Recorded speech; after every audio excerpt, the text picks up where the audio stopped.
Anies Baswedan pada tanggal 9 Maret 2017 yang lalu, di mana poin-poin daripada pernyataan pengakuan Ipang itu membenarkan isu-isu yang beredar selama ini ya.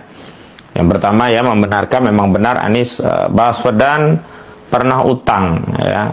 Pertama sebesar 20 miliar, kemudian ditambah lagi 30 miliar dan totalnya menjadi 50 miliar utang itu kepada Sandiaga Salahuddin Uno. Yang kedua, utang itu memang diperuntukkan bukan untuk pribadi Anies Baswedan, tapi juga digunakan untuk pembiayaan kampanye politik dalam Pilkada 2017 yang lalu, Pilkada DKI Jakarta ya, yang saat itu kan ada 4 calon di awal, kemudian lolos 2 calon, tinggal Anies dan Sandiaga melawan Ahok dan Jarot, dan akhirnya di ujung menang ya. Yang ketiga, selanjutnya ada komitmen bahwa itu akan dibayar oleh pribadi Anies ya, total 50 miliar tadi. Kalau Anies nanti kalah dalam pilkada, tapi kemudian di klausul berikutnya disebutkan bahwa utang dianggap lunas kalau Anies dan Sandiaga menang dalam pilkada DKI Jakarta gitu.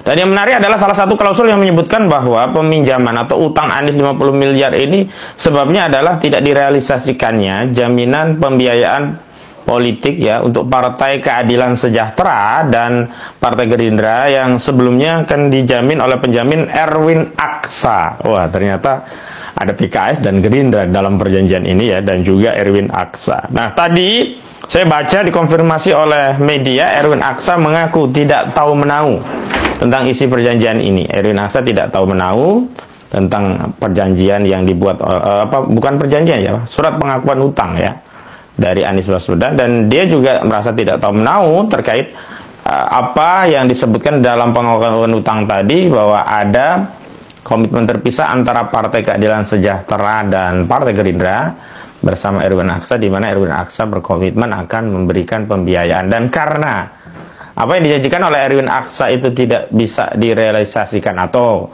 bahasa halusnya belum bisa direalisasikan, itulah kemudian Anies meminjam kembali uang kepada Sandiaga sebesar 30 miliar rupiah dan sebelumnya sudah meminjam 20 miliar rupiah. Jadi total pinjaman Anies kepada Sandiaga Salahuddin Uno adalah sebesar 50 miliar rupiah. Dari total kebutuhan yang dikeluarkan, di situ juga disebutkan ada pihak lainnya, yakni totalnya adalah 92 miliar rupiah.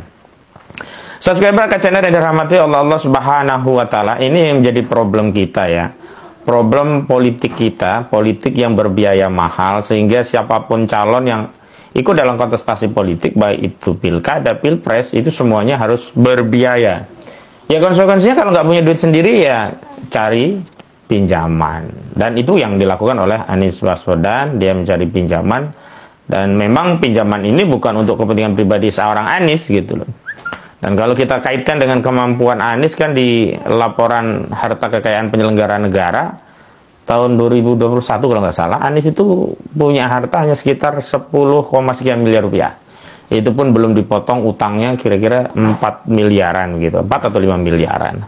Nah, kalau dengan platform harta yang hanya 10 miliar, Anies berani hutang untuk pilkada itu sebesar 50 miliar rupiah. Ini kan satu keberanian atau kegilaan atau nekat ya, atau ya iseng-iseng berhadiah atau judi lah ya.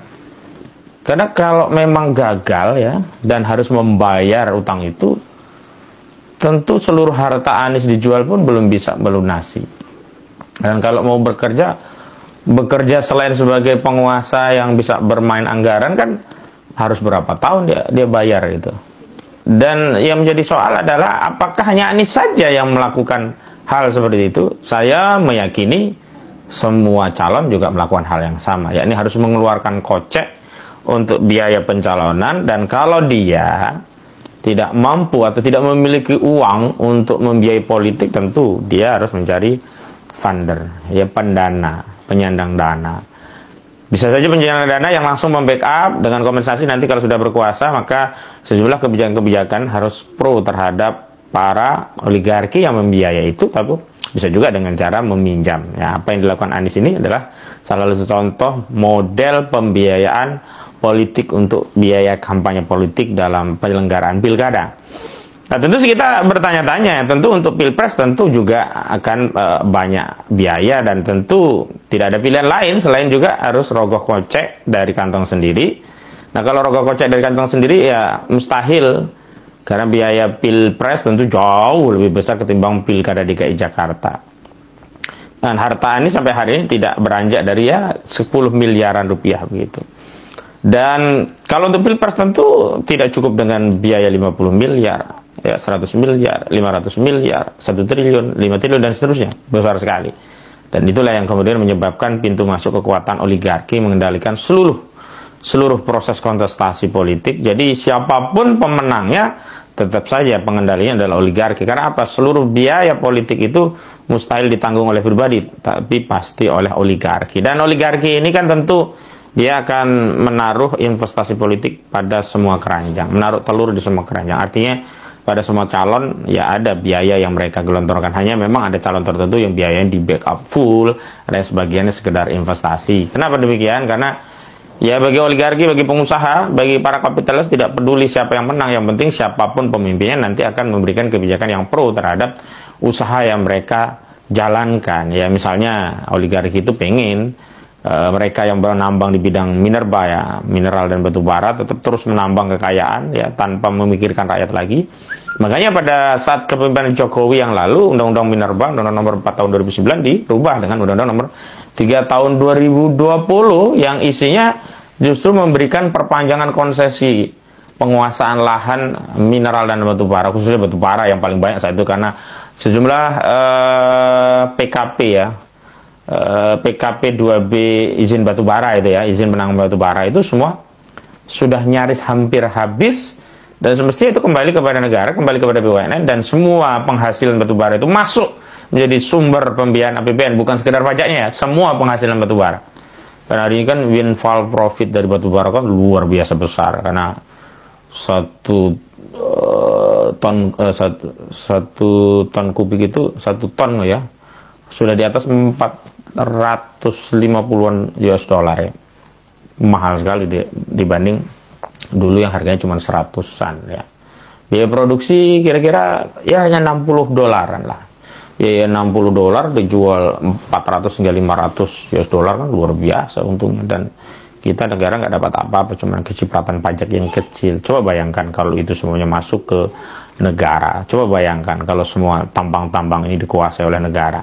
Tapi tidak bisa, karena apa? Karena pemimpin tadi sudah dikendalikan oligarki, sehingga pemimpin presiden saat itu ya Presiden Jokowi telah mengubah Undang-Undang Nomor 4 Tahun 2009 tentang mineral dan batu bara, diubah dengan ketentuan Undang-Undang Nomor 3 Tahun 2020 tentang perubahan Undang-Undang Nomor 4 Tahun 2009 tentang mineral dan batu bara. Yang salah satu substansi perubahan yang tadi memberikan kewenangan kepada swasta asing dan asing untuk terus mengeksploitasi tambang-tambang kita untuk kekayaan mereka, untuk meningkatkan pundi-pundi harta mereka, bukan untuk kepentingan atau kesejahteraan rakyat.